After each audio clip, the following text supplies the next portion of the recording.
special, unique person. His name is Rabbi Baumgarten. He's here for many, many years, passed away young, unfortunately, in the early 80s or late 70s. But when he first went there, he had a very hard time. He used to write to the Rebbe about all of his troubles and hardships and what's going on.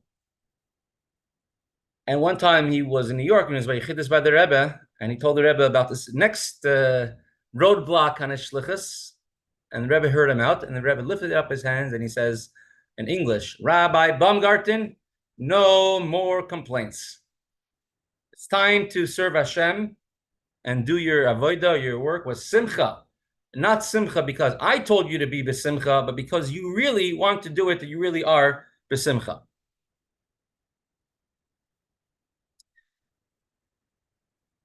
Now, if someone is complaining, my neighbor managed to get the 2025, hottest Tesla, hottest or newest Ferrari that's coming out. I only managed to get the 2023.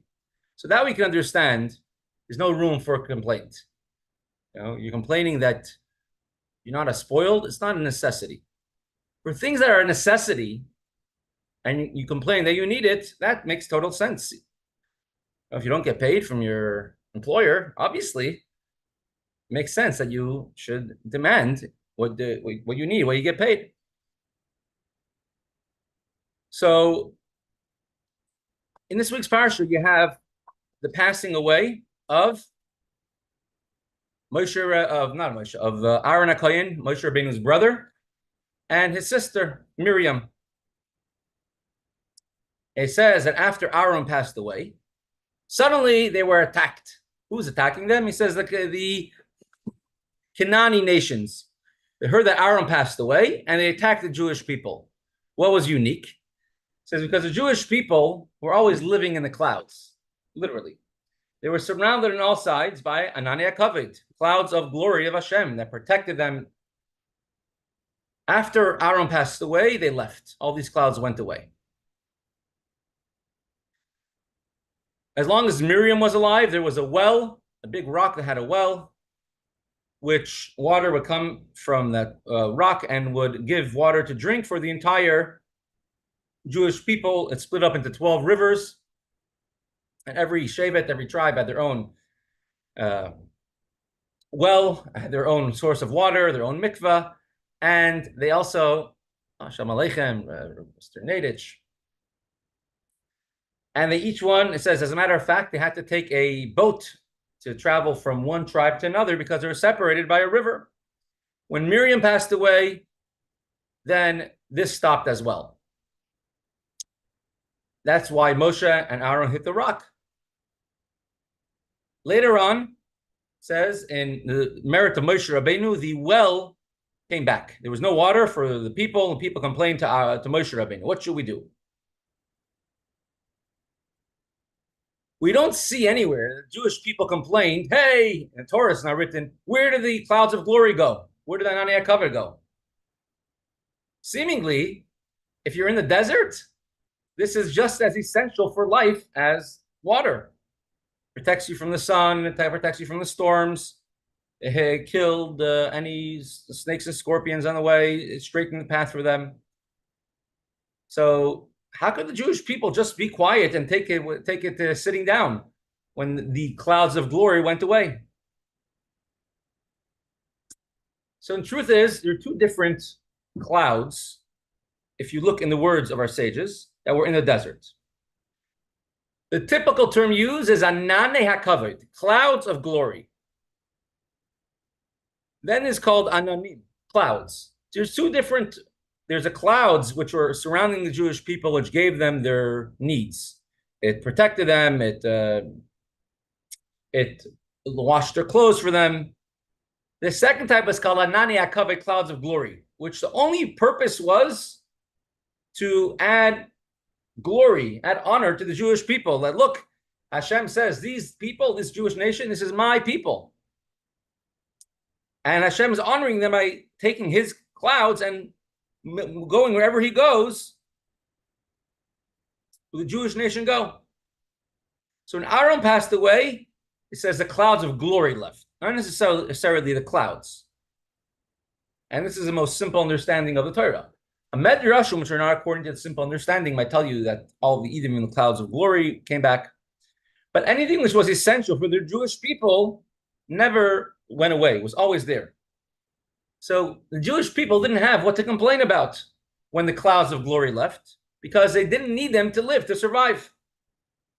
The well, which came from the rock, that they needed to survive. And that's why they complained, and it came back in the merit of Moshe Rabbeinu. Question is, Moshe Rabbeinu was such a great tzchus, a great merit, that the mun, the food from heaven, came in his merit, and you also had the water, the Be'er Miriam, the well of Miriam, come back in his merit. Why couldn't the clouds of glory, which left by Aaron, why couldn't they come back? So let's look at what every single one of these three individuals are. If three siblings, power siblings, Moshe, Aaron, Miriam. Oldest one was Miriam. 3 years younger than her was Aaron. 3 years younger than her was, and then him was Moshe. Moshe Rabbeinu, he was the Raya Neman, Raya Mehemna, faithful shepherd. Took care of the Jewish people. A shepherd takes care of the needs of his sheep. Feeds them, protects them. It doesn't matter to him which sheep is more virtuous, is nicer, better, more deserving than the other one. Everyone is protected, every single sheep. Moshe Rabbeinu protected, cared for every Jew, regardless who they are. Doesn't matter how great you are, how small you are. He advocated, he put himself on the line for the sake of every Jew, even if they sinned. If someone's missing something, someone's in a fight with the other, the judgment always went to Moshe Rabbeinu. He took care of that.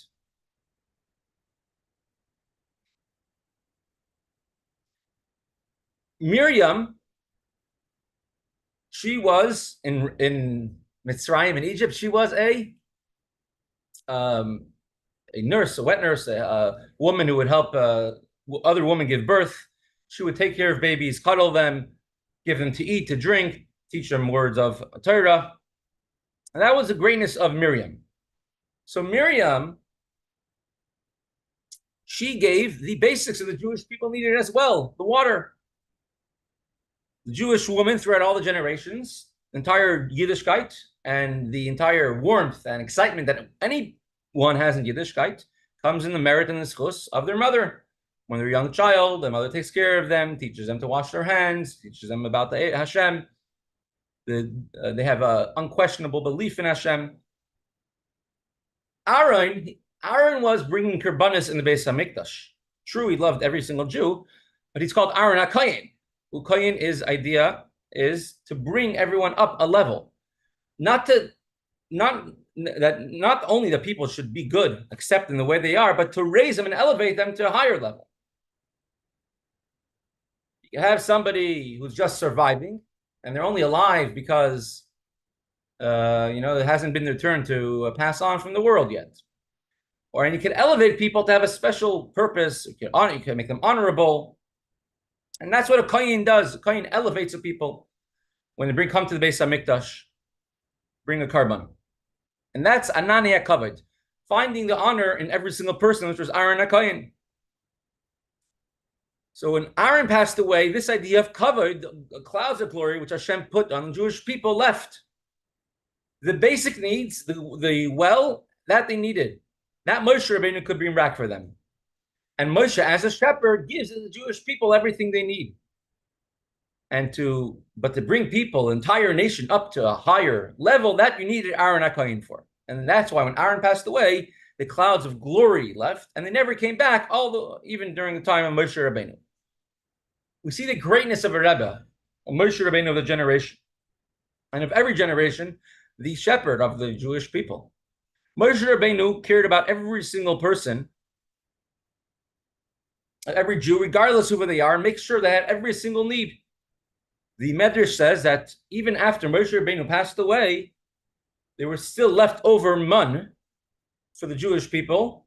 In the Torah it says for 30 days, but the Medrash says for 14 years they still had enough mun after Moshe Rabbeinu passed away. Only after they started farming the land of Eretz Yisrael did they run out of mud. And this is what a leader of the flock of the Jewish people, that take care of every single need of anyone in the Jewish nation. A spiritual need, a physical need, even after we don't see them anymore, still they're taking care of all of our needs. So we have we have a Kohen, Ira HaKohen, cats, and the Kohanim in the Beis HaMikdash did all the very important avodah services in the Beis HaMikdash, but the singers were the Leviim. But in this week's parasha, you see a song that the entire Jewish nation, whole entire Jewish people sang this week, about the well of Miriam. The well came back and they said, Be'er chafaru asarim. You have a well which the great leaders, the great officers, they dug, which are Moshe and Aaron. They brought the well of Miriam for us. And then it says, Matana Matana, and was given to us as from the desert, we received a gift. Which gift did we receive?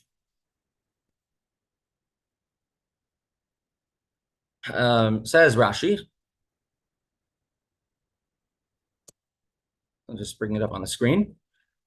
Says Rashi, Midbar Matana. Where is it? The Torah reading.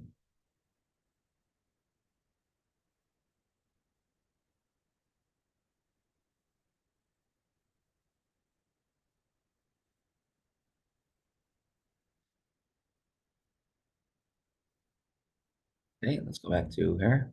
Let me share this on the screen just so we can see it online, and we'll get a head start on today's Chumash. The Jewish people camped in Oivos, and Oz Yasher Yisrael. Then the Jewish people sang this song, Aliva Er Enula. Ascend a well, sing to it. Let's show Rashi's commentary.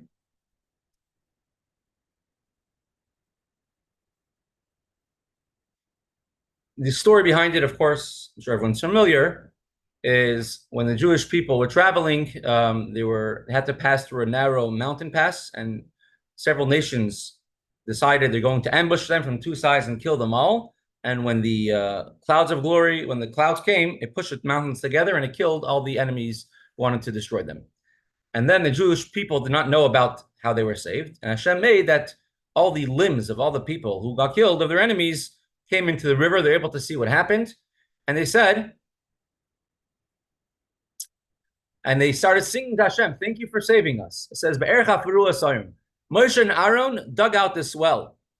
Through their Moshe Rabbeinu gave us a Torah. He took his staff, Midbar Matana, and he gave it to us as a gift. It says Moshe Rabbeinu, every time the Jews camped, he would take his staff, his long stick, and he would make out lines between every shevet, between every tribe, and the river, the water from the well, will flow along those lines. And then he says in Midbar Matana, from the desert, it is a gift. Umatan Nachalil and Nachalil Bamas. It was given to them, it descended with them to the streams. And from there, the well continued with them until Moshe Rabbeinu passed away, and then it stopped. Another explanation is it's going on the Torah. Moshe Rabbeinu gave the Torah to the Jewish people as a gift, Midbar Matana. Mechoykeg is the one who makes the laws. Moshe Rabbeinu, who gave us the laws, gave us a gift from the desert, which is the Torah. Umetanachlil gave it as a nachla, every Jew could inherit it. Umenachalil bamas, and from the inheritance, everyone goes very, very high. Meaning the Torah raises you up, lifts you up. And that is what the Jewish people were praising Moshe Rabbeinu. And eventually, he says, the well of Miriam came with them to Eretz Yisrael, and now it's inside the Yam Sheteveria, the Kinneret. And if you know where it is, you could find it. And every Matzah Shabbos, it goes to all the wells all around the world. So in the Frierdiker Rebbe, once in the year 1940, This is right. This is the first when Friedrich Rebbe just moved to America, moved to the U.S., just escaped from the Nazis. And America was a place which was called the Treifene Medina. This is the non-kosher country. Everyone who went to America, nobody there, whoever came to America did not stay religious. Children went to public school. They had to work on Shabbos. There was no 5-day work week. It was a 6-day work week. And nobody would allow, anyone who wanted to stay firm and religious for more than one generation to go to America. And Friedrich Rebbe comes to America, saying America is not any different, and America will be a place of Torah and will be the source of Torah for the world. And explaining on these words that every single Jew, Matana Nachaliel, these words, from the gifts to the streams, every Jew is given as a gift and nachla, inheritance, the light of the Torah. And he's able to find the good in everything in the world and to elevate it, and anything which is not good, mibamas, the heights, mean any high sparks of godliness, will elevate. Stay Mayav, the field of Mayav. Mayav is idea of Klippa, the nation which wanted to kill the Jews, to destroy them. Everything which was great, mebamas, the great sparks of godliness, which were stuck in Klippa, in the opposite of holiness, in the Sedei Mayav, in the field of Mayav, you elevate it to Rosh HaPiska, the top of the peak. You're able to find godly sparks that are stuck inside of everything, into the Klippa of this world, and bring it to the top of the peaks, bring it back to godliness, to make the world a place where Hashem could live, and to elevate and to remove any coarse facade of the world, to find the greatness of the world. But the first thing is, and it goes, Yishkaf, you're able to look over Yeshimain, the wastelands, meaning you're able to look from far away, look at how much was done. It starts off with the words Midbar Matana, says Friedrich Rebbe. Matana, it's a gift. We are given a gift in order to elevate all the godliness in this world. Find the godliness and elevate it. And what is that gift that was given to us, says the Friedrich Rebbe? What is this Matana? Matana is a Chassidishe farbrengen. That is a gift Hashem gave us to give us the ability to find the godly sparks in this world and to elevate it. Not to be affected, but on the contrary, to effect everything else. We're going to discuss a little bit the wonderful qualities and the great long-lasting effects that a Chassidishe farbrengen could have in the upper worlds and in the way it is by early Chassidim. In the summer of the year 1889, in the town of Lubavitch, you had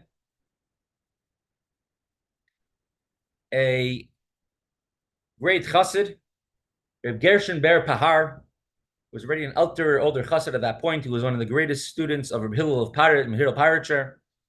Already was a chassid from the times of Tzemach Tzedek.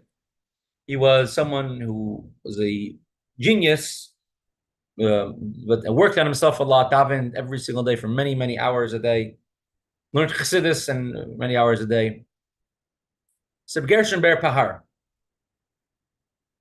he took over Hillel Paritcher's role, which in turn took over the Mittel Rebbe's role of traveling to all the small, called the colonias, the colonies. There's several villages which the Friedrich Rebbe, which the Mittel Rebbe set up. Main reason was Mittel Rebbe started it was, first of all, to give Jews a livelihood, the farming villages. Second of all, there was a decree called the Kantonistan decree, where the Russian government would abduct or kidnap Jewish boys and force them, enlist them in the army for 20 years, 25 years. If you settled in some of these colonias, you settled the area, you didn't have to go to the army for 20 years or 25 years. And the Gershon Ber, and Mittel Rebbe himself settled many Chassidim in these colonies. So they should have a livelihood. And he traveled himself to visit them. Then on Gershon Ber Hillel Parasher would do it every year, and he's even buried in Kherson in the area of these colonies, of these small villages. Some are still around, but don't have too many Jews left. Unfortunately, the Nazis killed everyone, and the communist, Sektia, unfortunately, sort of abducted their minds.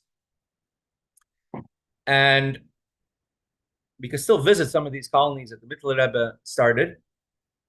And Gershon Ber Pahar took over Hillel Parasher, visiting them in every single year, because they felt so far from the Rebbe that they would receive a visit every single year.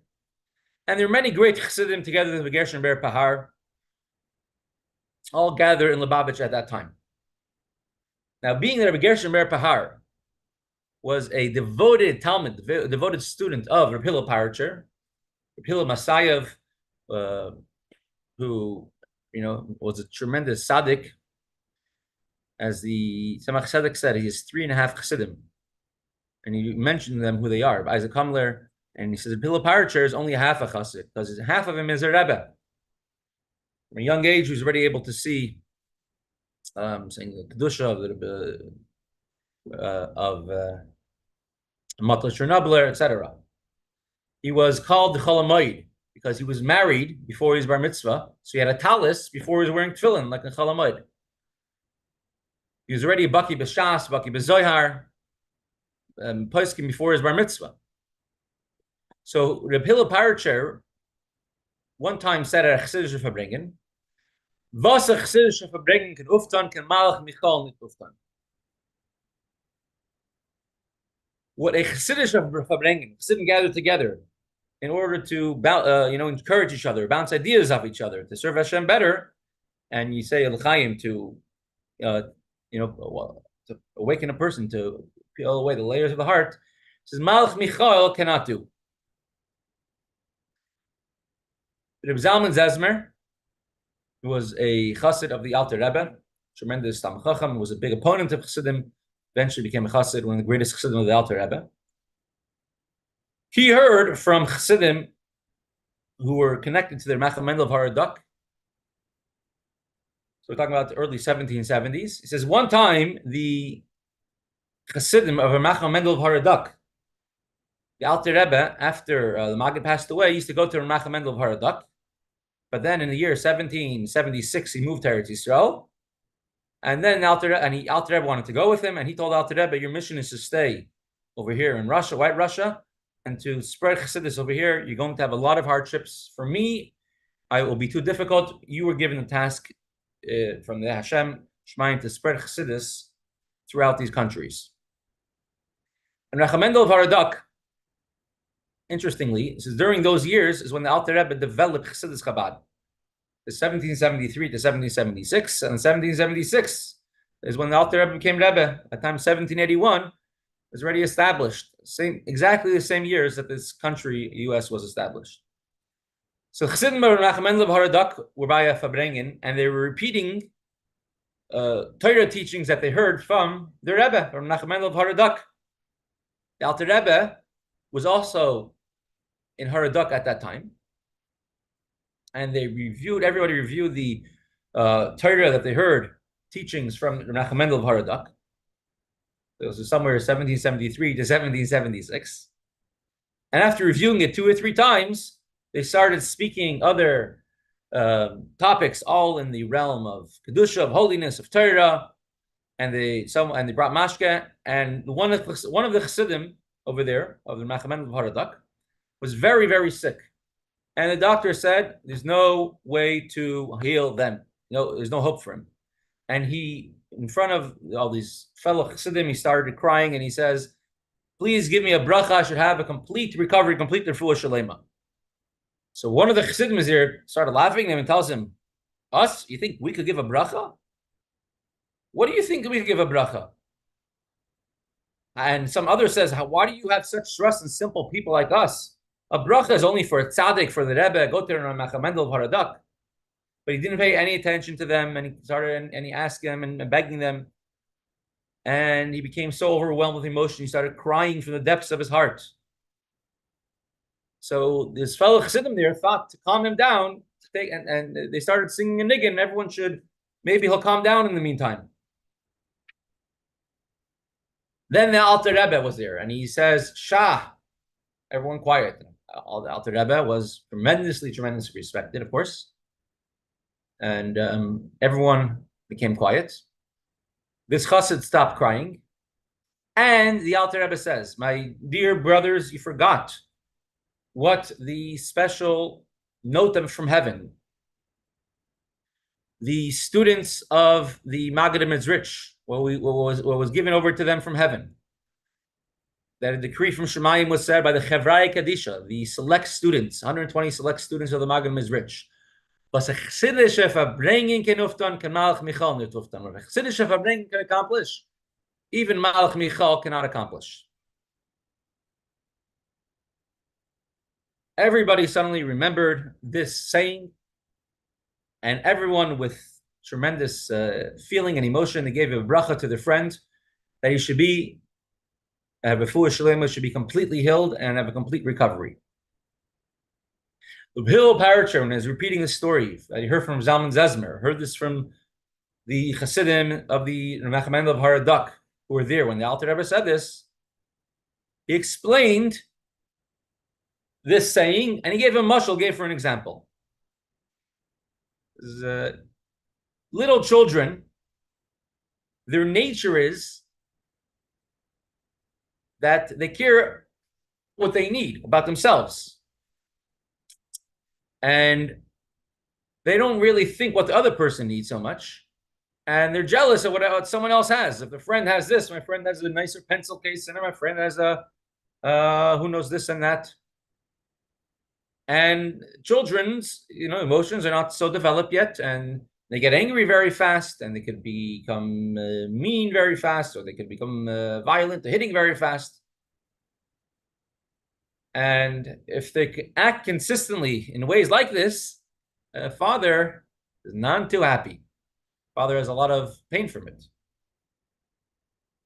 However, the father tried, teaching them, telling them what to do. Maybe back in the day, tried, giving him a biksa, teaching them, disciplining them.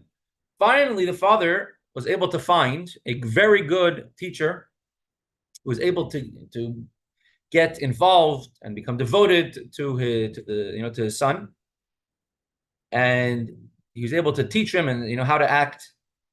And in a short time, a while later, he sees that his child suddenly changed, became a new, different type of person, became nice, helpful, friendly, looking out for how he could help somebody else. The father was so happy from everything that his son did, that now he was filled with overwhelming love to his son,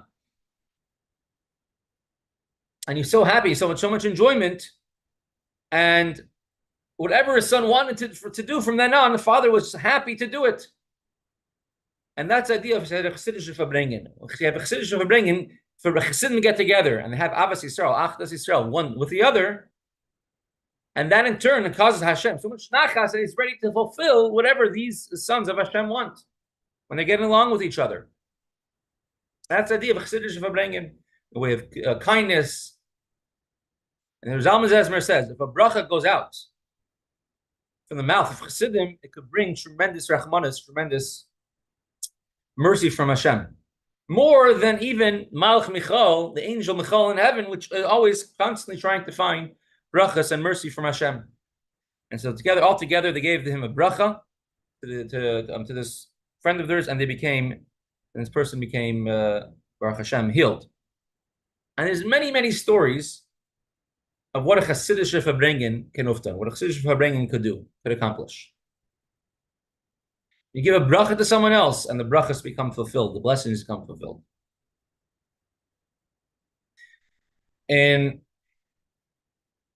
Russia, the Chassidim would always bless each other during the hard days, and after the Rebbe, Friedrich Rebbe left Russia, we should be zoiche. We should see the Zenzich with the Rebbe. We should see the Rebbe very soon. There was one farbrengen where Chassidim gave a bracha. We should see the Rebbe. The Rebbe should be gesund. The Rebbe should be well. and they said a little Chaim by the farbrengen, and a few chassidim got very excited, and they said, okay, we're traveling to the Rebbe. Let's make a choo-choo train.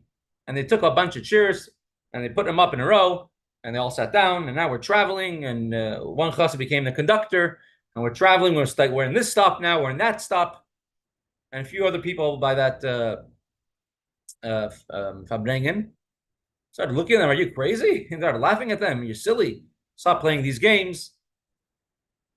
And what happened was every single chassid who joined that train, by that make-believe farbrengen, they ended up being able to leave Russia and seeing the Rebbe. And every one of chassidim who were standing on the side, unfortunately, did not make it out of Russia. But Chassidische farbrengen could accomplish tremendous, tremendous things. There was a chassid of the Rebbe Marash, who for many years did not have children. He would always come to the Rebbe Marash and ask for a bracha for children, and never did the Rebbe Marash give him a clear bracha, clear blessing. Now, this chassid was, he used to have to travel a lot out of town, but his house was an open house where chassidim could always come and learn. And if they wanted a farbrengen, it was always in his house. And one time there was a farbrengen in his house. He was out of town, he was away. And it came late at night, and they ran out of, I think it was, there's no l'chaim for a farbrengen, and they asked his wife if she has any more l'chaim, any more mashka. And she told them, I don't have any. Says, could you get from your neighbor? And she says, I'll only get for you on condition that you give me a bracha, I should have a child. And she said, and they said, who are we to give a bracha? And she said, no, I don't. If you want me to provide for you, that's your condition. And a little while later, they felt that they really wanted to do it, and they all together got up and they gave her a bracha together. She should be blessed with Zara Chayev Kayama, with children. And a little while later, she actually had a baby. She, Baruch Hashem, she got pregnant. She had a child. Her husband came from out of town, and later on, husband was wondering, if the Rebbe Marash never gave me a bracha for children, how is it possible she could become pregnant and have children? Later on, he traveled to the Rebbe Marash again, and to tell him about the bracha and the blessing from Hashem. And his wife told him the story about the bracha from Chassidim. So he told the Rebbe Marash, I don't understand. Says the Rebbe himself, obviously the Rebbe is a Rebbe. Who are we to even, come close to imagining anything of what a Rebbe is? And the Rebbe couldn't give me a bracha, but the Chassidim out of farbrengen gave me a bracha and it became fulfilled. How is that? And the Rebbe Marash, I don't know if he smiled or laughed, and the Rebbe Marash said that I saw in Shemayim in heaven that you weren't blessed, as we learned in Kunter Semayin, to have all three channels: Zara, Bari, Chayim, Azayni, life, children, livelihood. And I saw that if you would have a child, then you would pass away. So I didn't want that. I didn't want to give you a bracha because I didn't want to be the cause of you to pass away. However, Rebbe Marash says, Chassidim Zaynaranim. Chassidim are fools. They don't know what's going on in Shemayim in heaven. They can't see that. And therefore, they gave you a bracha. When they gave you a bracha, the bracha will last, and you'll have you also, Baruch Hashem, you'll have a nice long life, and you, Baruch Hashem, have the bracha as well. So a bracha from another chassid can have a tremendous effect, especially when it comes from a Chassidische farbrengen. That's why it's always an important thing. We see other people give each other brachas, blessings, by Chassidische farbrengens. Always, all the time, but especially a Chassidische farbrengen is a auspicious time. And it's not just something of old. It can happen nowadays, even contemporary stories of such things. Chassid could give a bracha, and at a farbrengen, Chassidim give a bracha at a farbrengen, and it becomes fulfilled in many, many ways, even very recent examples of such things. A farbrengen is what it's designed, as you can say, the Rebbe decides. He has almost like sort of a, today we call it a research paper, but a symposium. What is a Chassidische farbrengen? It's not a place for its galus amidus, to reveal your emotions, to start effing in the moil, starts opening your mouth or your teeth. on somebody else, there really wasn't a place for an Chassidish farbrengen to give vent to your feelings, put it that way.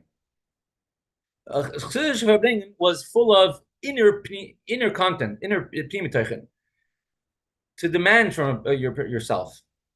We have two people got together, it's two Yetzer Tovs against one Yetzer Hara. The Yetzer Haras don't get along, and the Yetzer Tovs get along. By participants of a Chassidish farbrengen, there was a certain seriousness. This one saw that a certain thing that the ways Rebbe davened, the ways Rebbe acted. This one describes Rebbe's prayer. This one describes something he heard from Yechidus that he's able to share. Yechidus, private audience with the Rebbe, one-on-one. And this one remembers now about the Yechidus that they had. And everybody, if you hear about Yechidus from somebody else, that reminds you of your own Yechidus or your own things that you can share, but it reminds you of it. And every single person themselves would make an inner journey, would think about their time, their place.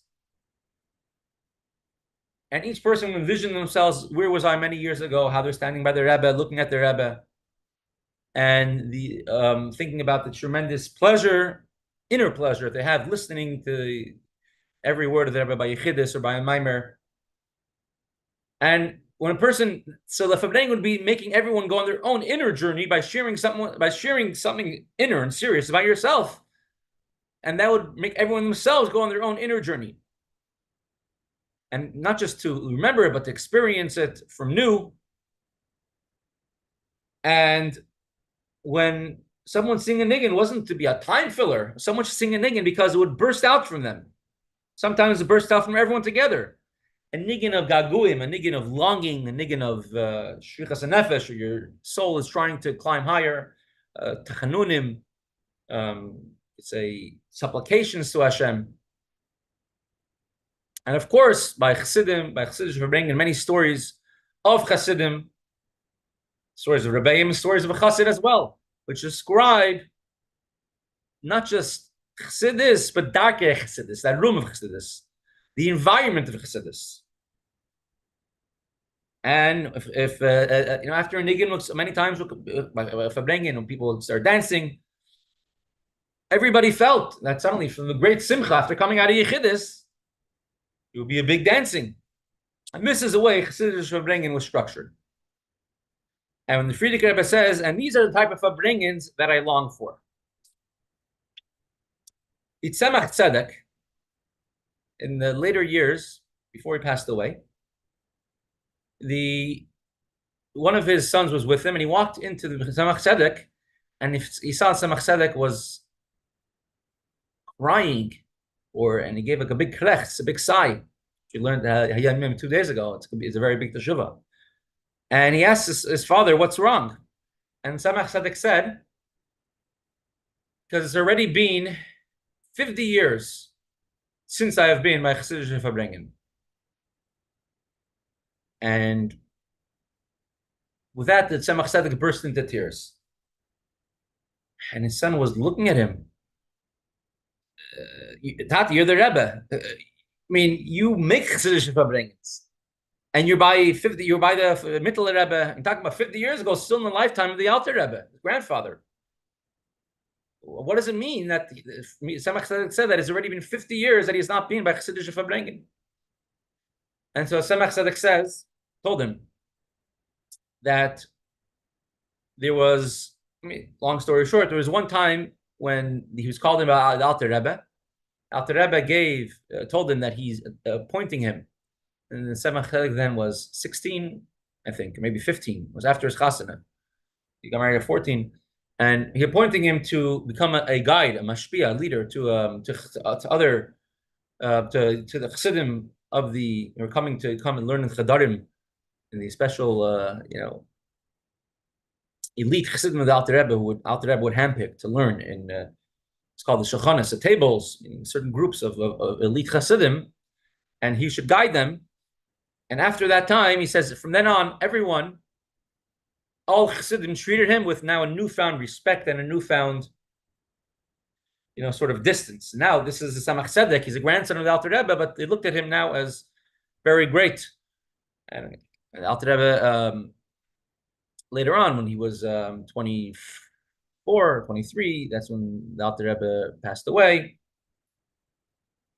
And it was the lifetime of the Mittler Rebbe. And eventually, 14 years later, the Mittler Rebbe passed away. And then Samach Tzedek accepted the Nesius, became Rebbe. And he was a Rebbe for close to 40 years. And the Rebbe Marash describes this, what happened. And he says, looking at his father, Tzemach Tzedek, crying that I've never been Mechsidish farbrengen. He says, once everyone started respecting me and looking up to me and giving me prestige, says no longer was I able to be just blending into the crowd. Right? I wasn't able to, how you say, be in peace, be incognito anymore, and go join a Chassidishe farbrengen. And since then, he says, I've never been by Chassidishe farbrengen, a regular Pasha Chassidishe farbrengen. He has never been by one. Of among Chassidim, of course, he's by the Mittler Rebbe, he's by the Alter Rebbe, Samach Tzedek himself. But he has never been a participant in a regular Chassidishe farbrengen without a Rebbe, without there. And the Rebbe Marash says, can you imagine, think to yourself, you have a tzaddik, oilam, right? The tzaddik of the world, tzaddik elyon, tzaddik of the neshama vatzilus, nasi adar, right? Tzaddik of the, like a Samach Tzedek. He's ben benoish HaKadosh, ben bitoish HaKadosh. He is a grandson, he's a son-in-law of a tzaddik of the Mittler Rebbe. He's a son of a big tzaddik. His father was Shalom Shachna. His grandfather was one of the top, one of the greatest talmidim of the Maggid Mizrich. Ben Bitosh HaKadosh, the daughter of the son of a daughter, grandson of the Alter Rebbe, of a Kaddish, of the holy. And his entire life, 50 years, he's living as a Parush. He's above and beyond any physical things and everything he's done for the Jewish people over these times.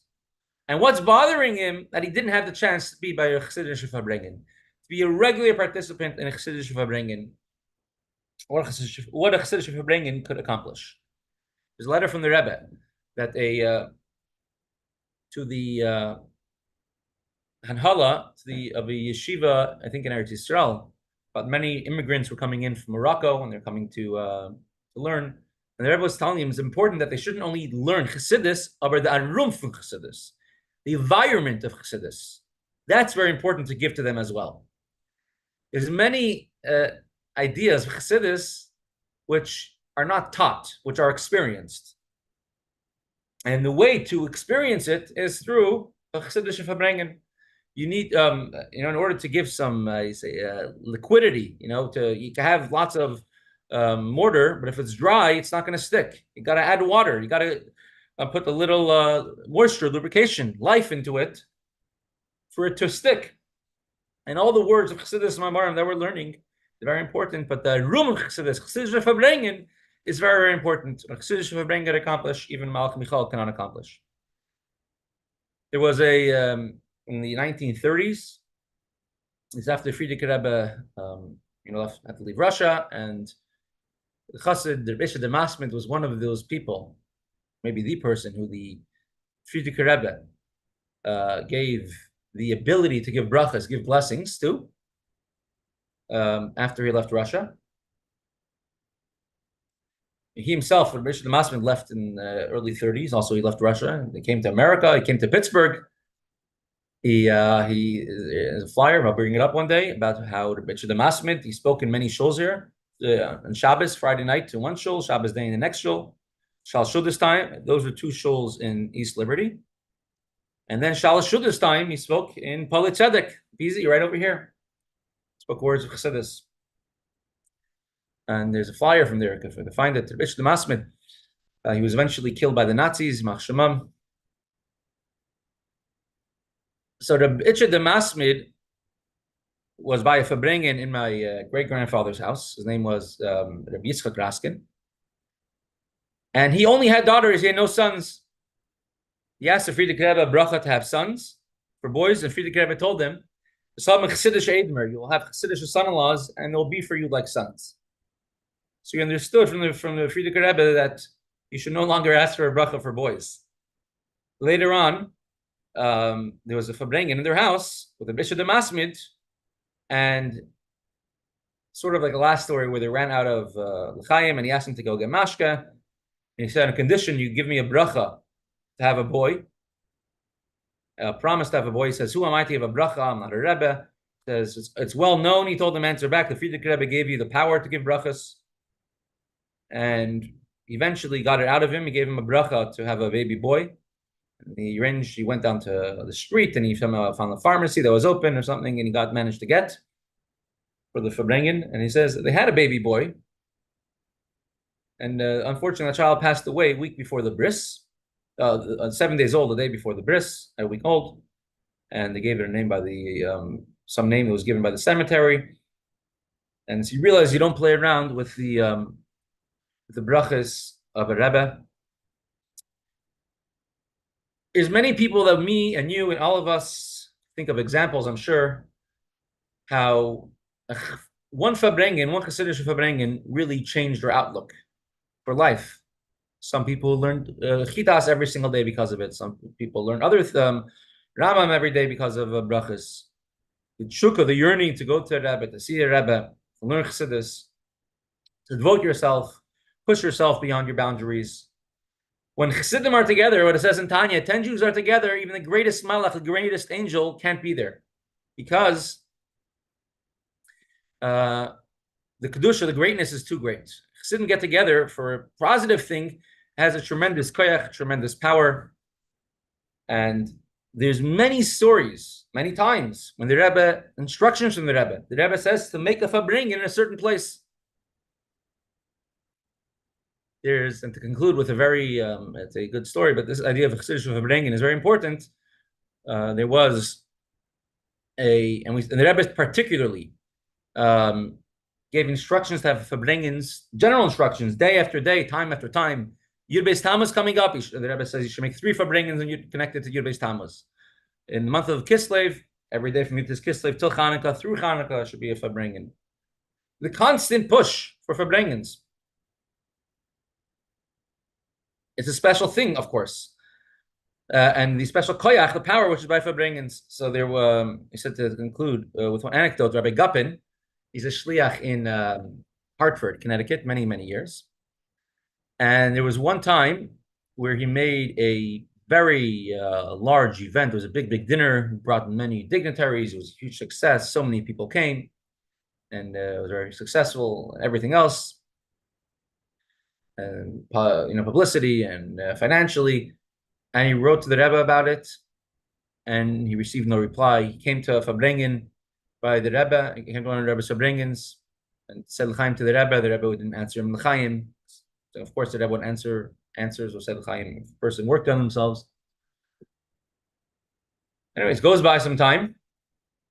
And there's an instruction from the Rebbe that every single Yom in the Praga, every single special day, on the Chabad calendar, and on the Jewish calendar, you should make a farbrengen. All shluchim. So he was one of the, maybe Chav Cheshvan, one of the special days, but those who are not, card carrying, not every person will probably come to such a farbrengen. So, and especially in a town like his, where he's only chassid, and so he got people together to farbrengen, and let's say he got 2 or 3 people. They came together, and they all said bracha on food together, and he said said a few things for an hour, a few stories, sang a niggin, and that was a farbrengen that took place, and wrote to the Rebbe a report about this, detailed, meaning exactly what happened. And he got back a long, beautiful reply from the Rebbe. Thank you very much for the good news. You gave tremendous nachas. You should continue to share such good news in the future, and a bracha. It's not necessarily only the big, flashy events, but not only Klal Yisrael, but the Rebbe Yisrael, 1, the 2, the 3 people by farbrengen, and that's what really could make a tremendous effect and a tremendous ongoing idea and tremendous knowledge of not just what Chassidus says, but the category, the environment of Chassidus which comes a lot of chassidische farbrengens. And with this, I would like to